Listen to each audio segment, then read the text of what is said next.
Nahihiya raw ang aktres na si Catherine Luna na lumapit kay Coco Martin para sa kanyang balak na mag-showbiz comeback.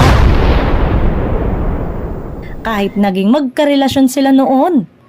Aminado si Catherine na nahiya na siya kay Coco mula nang malantad na hindi tunay na anak ng aktor ang anak niyang si Nicole sa DNA test. Humingi rin ng tawad ang aktres sa ex niyang si Coco kaugnay ng daughter niyang unang ipinakilala na anak ng aktor.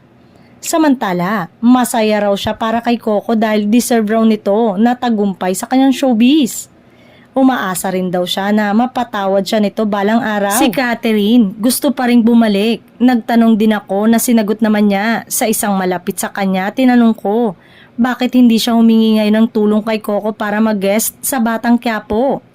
Ayon sa ulat, pinapahanap ngayon ni Coco si Catherine dahil nais niya itong tulungan. Plano rin daw niya itong isama sa Batang Quiapo at sasagutin din daw ng aktor ang pagpapaopera sa mga mata nito.